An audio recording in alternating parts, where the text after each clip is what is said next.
वाली बात है। ये व्यक्ति किसी एक पार्टी का नहीं हो सकता, ये कोई भी हो सकता है। ऐसा नहीं है कि ऐसे नेता सिर्फ बीजेपी में ही हुए होंगे। जैसे नीरव मोदी देश छोड़ के भाग गया, मेहुल चौकसी देश छोड़ के भाग गया, विजय माल्या देश छोड़ के भाग गया, आज रेवन्ना भी देश छोड़ के भाग गया। क्या ऐसा तो नहीं कि उसी के जैसा ये भी भागा हो? अब वहां के लोगों का क्या होगा अगर ये व्यक्ति वहां से चुनाव भी जीत जाता है? और सोचिए कि वहां की जनता कैसे व्यक्ति पर भरोसा कर रहा था ना। एक धर्म से दूसरा धर्म कभी खतरे में नहीं रहा है। अगर एक धर्म से दूसरे धर्म को खतरा होता तो ये बात जान लीजिए, अकबर के सेना में सेनापति कभी राजा मानसिंह नहीं होते। अगर धर्म से धर्म को खतरा होता तो महाराणा प्रताप के सेनापति कभी हकीम खान नहीं होते। नमस्कार दोस्तों, आज का जो मुद्दा है बहुत ही शर्मनाक वाली मुद्दा है।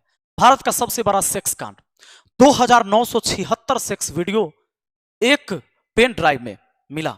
आरोपी सांसद जर्मनी फरार। यानी इतनी बड़ी वारदात करने वाला जो व्यक्ति है वो कोई साधारण व्यक्ति नहीं है। देश के 11वें प्रधानमंत्री एचडी देवगौड़ा के पोते प्रज्वल रेवन्ना। अब जरा सोच के देखिए कि जब हम एक वोट डालते हैं तो यह सुनिश्चित करना चाहते हैं कि हमारी बहन बेटियां सुरक्षित हो, देश में ऐसा कानून हो जिसके वजह से घर से अगर महिलाएं निकले तो सुरक्षित घर वापस आए, हमारी बहन बेटी स्कूल कॉलेज जाए तो वापस आए और सुरक्षित आए। हम उस व्यक्ति के हाथ में अपना पूरा ताकत दे देते हैं और वो व्यक्ति इस तरह की घिनौने वारदात करता है तो निश्चित ही यह शर्मसार करने वाली बात है। यह व्यक्ति किसी एक पार्टी का नहीं हो सकता, यह कोई भी हो सकता है। ऐसा नहीं है कि ऐसे नेता सिर्फ बीजेपी में ही हुए होंगे, और इतिहास पहले भी है, बाकियों का भी।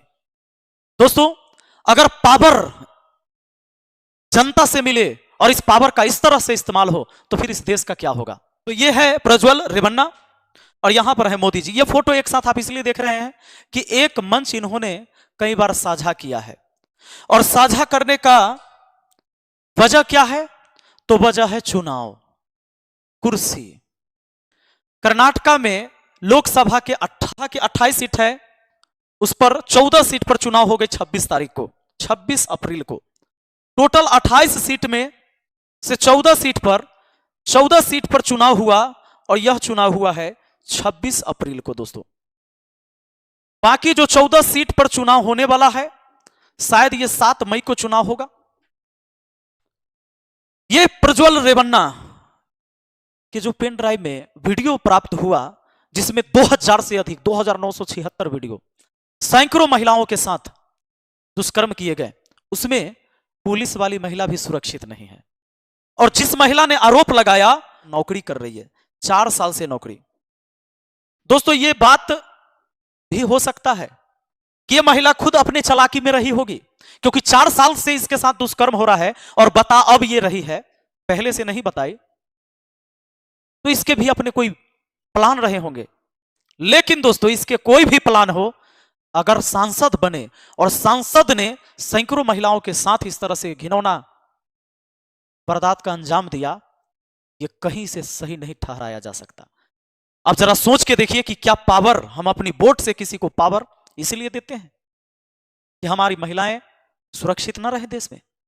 और ये व्यक्ति 24 तारीख को जब वीडियो वायरल हुआ, 26 को चुनाव था, 26 के बाद ये व्यक्ति लापता हो गया। चुनाव हो गया, इसका इलेक्शन में रहा। आप जान लीजिए कि टोटल 28 सीट में से 25 सीट पर बीजेपी चुनाव लड़ रही है, और इनकी जो पार्टी है, इस पार्टी का नाम जेडीएस पार्टी है।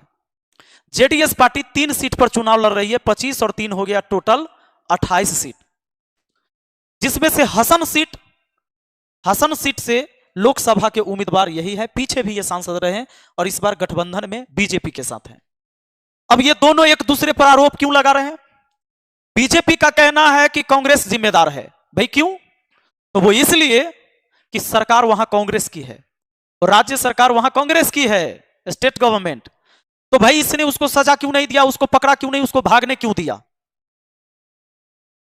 जबकि 26 तारीख को चुनाव था, 24 को पता चला, जब तक एसआईटी टीम गठित हुई या जो भी आनंद फानन में अधिकारियों ने शुरू किया तब तक वो फरार हो चुका था। साधारण व्यक्ति तो है नहीं, भागना उसके लिए तो आसान था। लेकिन कांग्रेस का आरोप है कि क्या ऐसे लोगों को आप टिकट देते हैं, ऐसे लोगों के साथ आप गठबंधन करते हैं? यह बात इसलिए भी जोरदार कहा जा रहा है क्योंकि बीजेपी के जो क्षेत्रीय पार्टी वहां है, क्षेत्रीय कार्यालय, उसने पत्र लिखकर बीजेपी के हाईकमान को आगाह किया था, ये 24 दिसंबर को ही, दिसंबर 2023 में ही, कि भाई इसके साथ चुनाव नहीं लड़ा जाए, यह व्यक्ति ठीक नहीं है। लेकिन बीजेपी ने उससे गठबंधन नहीं तोड़ा और आज अंजाम यह हुआ कि बीजेपी की भी फजीहत हो रही है। दोस्तों, अगर बीजेपी ये आरोप कांग्रेस के ऊपर लगाती है और कांग्रेस बीजेपी के ऊपर, तो आपका क्या मानना है कमेंट में जरूर लिखिएगा कि दोषी कौन है इसमें। जैसे नीरव मोदी देश छोड़ के भाग गया, मेहुल चौकसी देश छोड़ के भाग गया, विजय माल्या देश छोड़ के भाग गया, आज रेवन्ना भी देश छोड़ के भाग गया, क्या ऐसा तो नहीं कि उसी के जैसा ये भी भागा हो? सेम फॉर्मूला, सेम प्लान की रहे। जो धर्म के नाम पर आपको लड़ाया जाता है ना, एक धर्म से दूसरा धर्म कभी खतरे में नहीं रहा है। अगर एक धर्म से दूसरे धर्म को खतरा होता तो ये बात जान लीजिए, अकबर के सेना में सेनापति कभी राजा मानसिंह नहीं होते। अगर धर्म से धर्म को खतरा होता तो महाराणा प्रताप के सेनापति कभी हकीम खान नहीं होते। दोस्तों, धर्म से धर्म को खतरा नहीं है, धर्म के ठेकेदार को खतरा है और सिर्फ कुर्सी को खतरा है।